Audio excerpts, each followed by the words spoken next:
Hello and welcome into LMU Community TV News. I'm Ashley Hurley. Thank you for joining us. The Tennessee Bureau of Investigation has added a suspected child rapist to its top 10 most wanted list.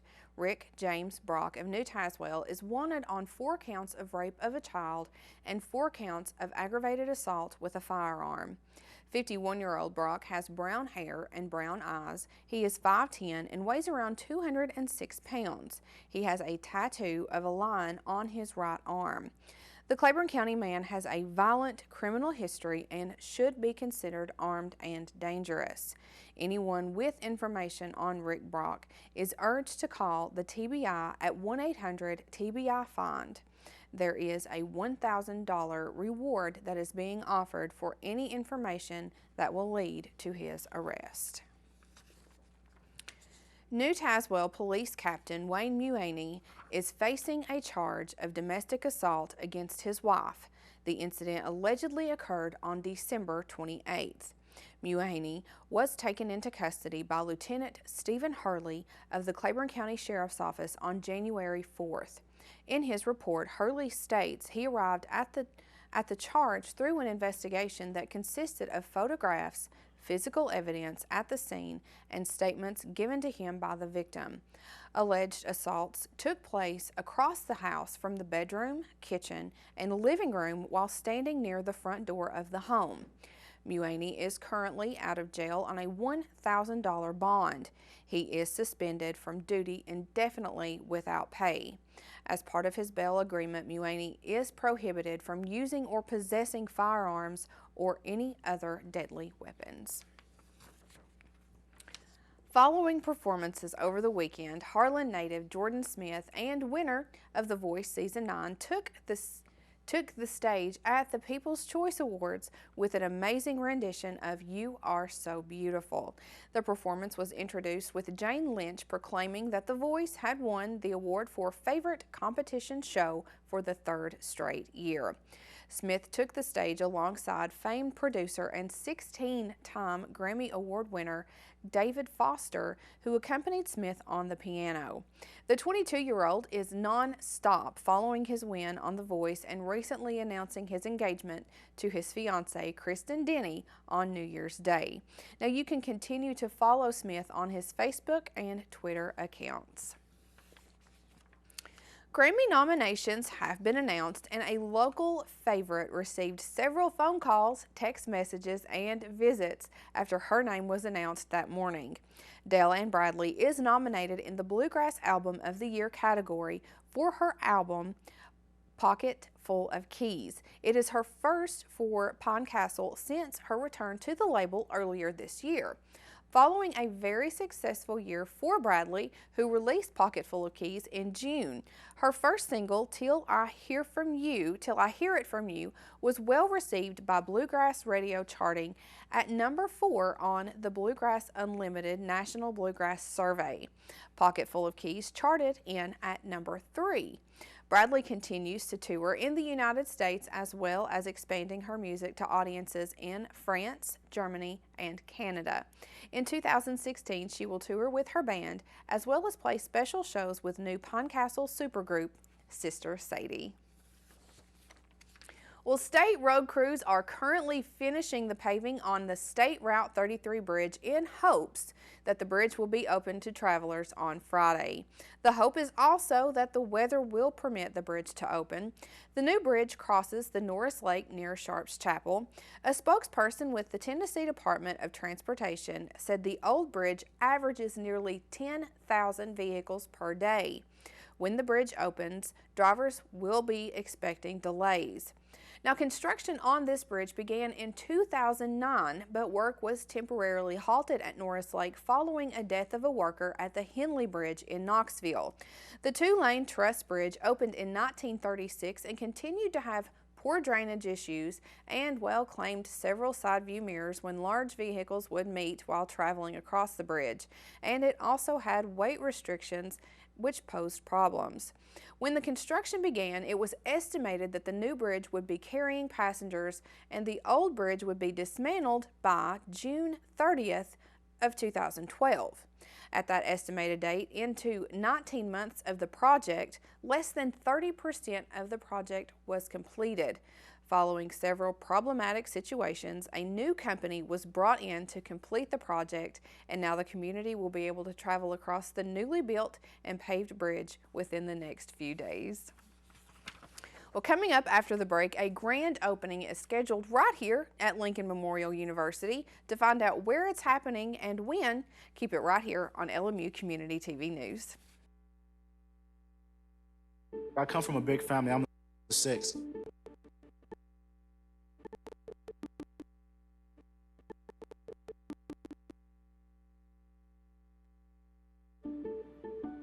To me, being the first person to go to college, it's like setting a standard, you know? My little brother is 8 years old now. I challenge his curiosity. I challenge him to dream. I have to paint a picture for him that he can look up to and live up to and possibly.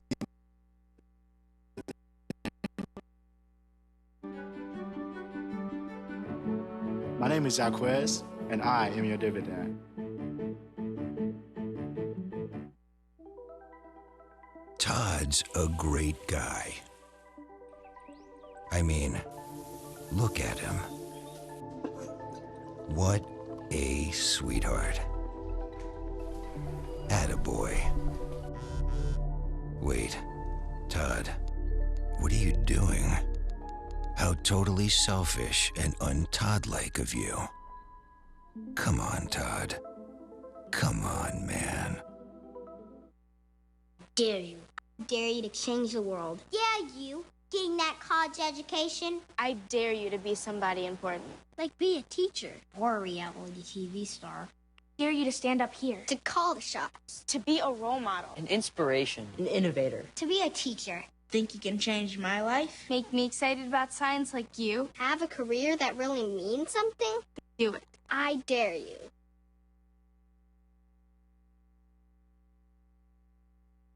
Hey, look, it's those guys.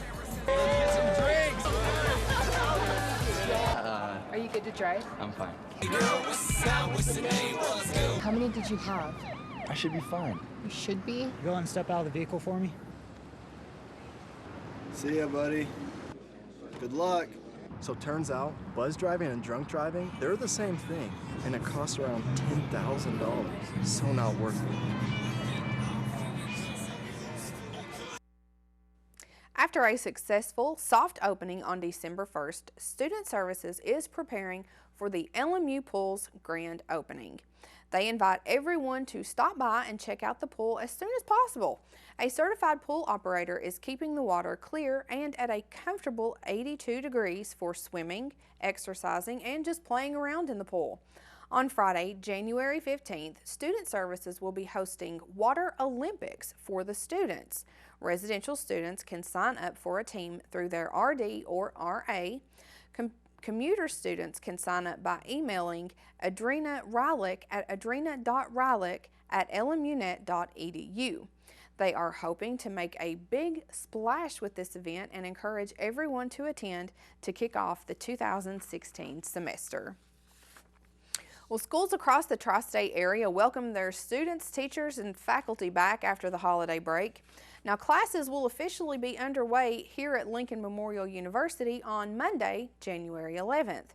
Campus will be buzzing with all programs from graduate to undergraduate, and schools across the nation also started back this week with several parents Facebooking and tweeting that their actual holidays began earlier this week. Now, we do want to wish everyone the best of luck in this 2016 semester.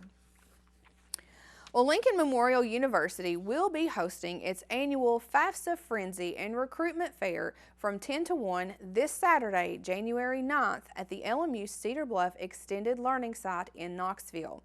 During the event, LMU staff will assist families of college-bound students complete the free application for federal student aid. The FAFSA is the federally required form for students seeking financial aid, including grants, scholarships, and loans throughout the nation. LMU Executive Director of Financial Aid and other financial aid staff will be available to assist with the applications, review completed forms, and upload applications. Now, research shows that families often list high costs as the main barrier to college attendance, even though tens of millions of dollars in various forms of financial aid is available every year. The FAFSA form is used at colleges, universities, and technical schools nationwide. Students should complete their FAFSA as close to January 1st as possible to get the maximum aid available, even if the student has not selected a college. Students and families should bring with them completed 2014 IRS 1040 tax returns, W-2 statements, and other 2015 income and benefits information, current bank statements, untaxed income records for the previous year, driver's license, and, if needed, an alien registration card. The information is helpful to complete the FAFSA, but it is not required to attend the FAFSA frenzy. The Cumberland Gap National Park is in the process of updating the park fire management plan. The current plan does not allow use of unplanned ignitions for resource benefits in appropriate zones in the park. An environmental assessment will be prepared along with the fire management plan to analyze the effects of the fire management activities on the human environment and provide an opportunity for public input in accordance with the National Environment Policy Act of 1969. There will be two alternatives evaluated in the assessment: no action alternative or proposed action. During this public scoping period before the preparation of the environmental assessment, the park is seeking the public's thoughts concerning this update of the fire management plan. Comments can be submitted online at http://parkplanningNPS.gov/CUGA. It almost sounds better to Google it. Comments should be submitted by February 3rd, 2016. Now, it is anticipated that the draft of the environmental assessment will be available for park review in early summer. A public meeting will be held during the public review to receive additional comments.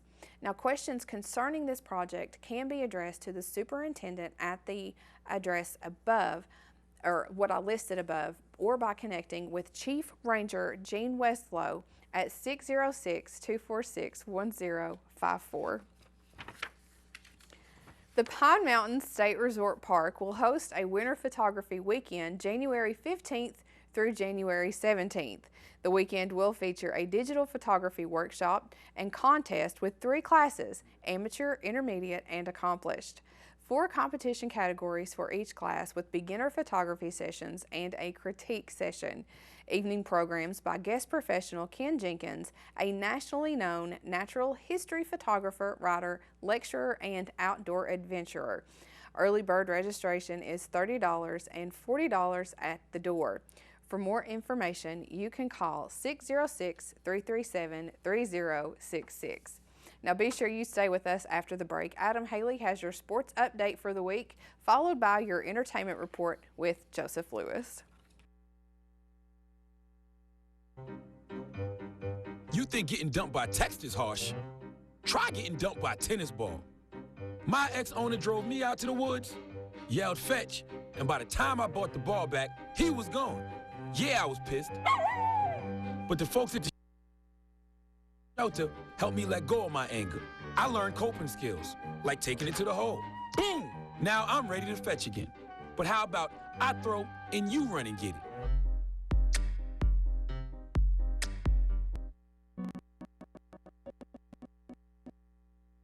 Said a bottle was just a bottle.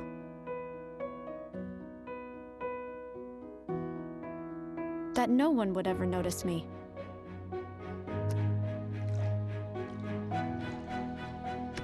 But I knew I could be more. That one day, I would make people smile.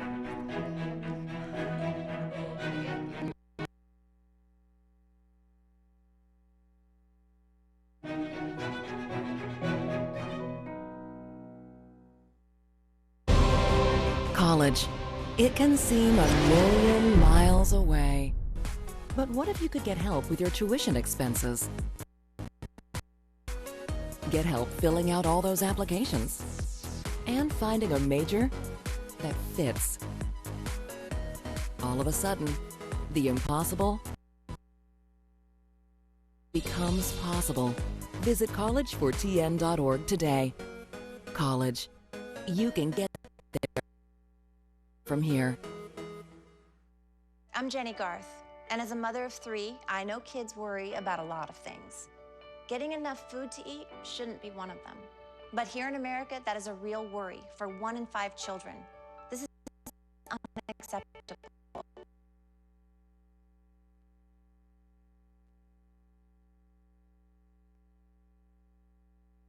Welcome back. The LMU basketball teams resumed conference play Wednesday night in Mars Hill, North Carolina, when they met the Lions of Mars Hill University.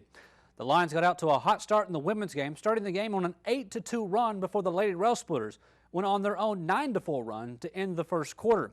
LMU will continue to battle into the second quarter and eventually took the lead with 6.5 minutes left in the half after a Shea Coker three-pointer. LMU led at the break 29-27.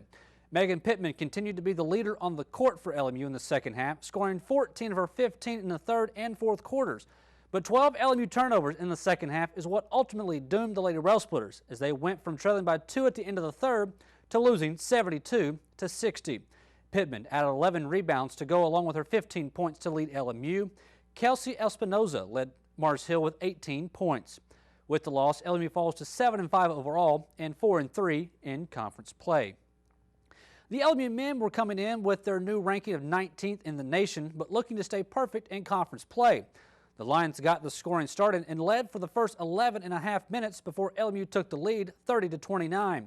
Mars Hill continued to hang around into the last 90 seconds of the first half when LMU finished the half on an 8-0 run to lead at the break 55-47. The Rail Splitters came out with the same fire the second half as they ended the first half with, as they outscored the Lions 65-37 to take the win 120-84. LMU shot a whopping 67.7% from the field and 65.4% from behind the three-point line in the game.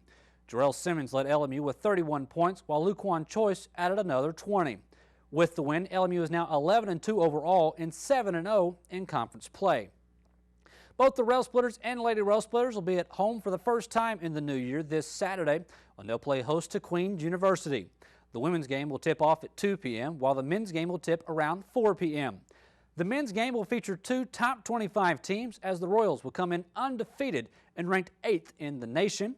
The day will be Military and Service Appreciation Day, as all local civil servants and past and present military personnel will receive free admission to the day.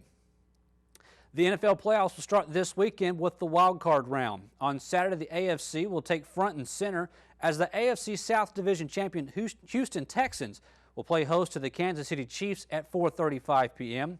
And then the AFC North Division champion Cincinnati Bengals will play host to division rival Pittsburgh at 8:15 p.m.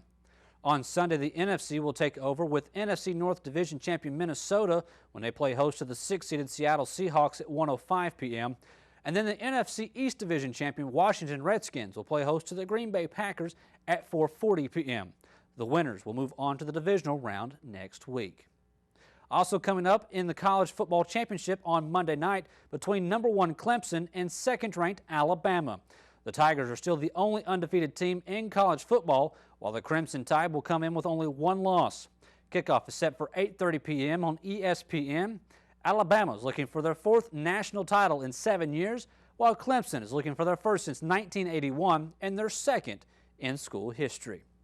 Now that's all for sports this weekend, but stay tuned. Joseph Lewis and Tyler Rowlett will be here after the break to let you know what movies are being released this weekend and what concerts are happening around the area when we return to LMU Community TV News. Hello, I'm Joseph Lewis, bringing you all the latest information in the world of movies. Coming to theaters this week is The Forest, a supernatural horror film set near Japan's Aokigahara Forest, historically a popular location for the act of suicide. Game of Thrones fan favorite Natalie Dormer stars as Sarah Price, a young American visitor in search of her twin sister who mysteriously went missing months beforehand. Legend states that the tormented souls of the dead haunt the fearful forest, and Sarah soon finds herself face-to-face with the malevolent entities residing therein. Zero Dark 30's Taylor Kinney co-stars, and young director Jason Zada makes his feature-length debut, while The Walking Dead's Bear McCreary provides the original soundtrack. Also new to theaters this week is The Masked Saint, a drama based on the autobiographical novel by Chris Whaley. Brett Grandstaff stars as Chris, a one-time professional wrestler turned Southern Baptist pastor who begins moonlighting as a masked vigilante after criminal activity skyrockets within his community. Wrestler and actor Roddy Piper, who died this past summer, co-stars in one of his final film roles. The Masked Saint arrives courtesy of Freestyle Releasing, an independent film distributor previously responsible for 2006's An American Haunting and 2014's surprise financial success God's Not Dead. Lastly for this week, and expanding wide from its limited release over the holidays, is The Revenant, the latest film from acclaimed Birdman director Alejandro González Iñárritu, in which Leonardo DiCaprio stars as Hugh Glass, an experienced frontier guide and trapper left for dead by his hunting party after being violently mauled by a grizzly bear. Tom Hardy also stars as the unpredictable and erratic John Fitzgerald, an opportunist who seeks to gain from Glass's supposed demise. Barely mobile and hoping to save his son from the savage Fitzgerald, Glass struggles to survive the elements as he makes his way back in the pursuit of vengeance.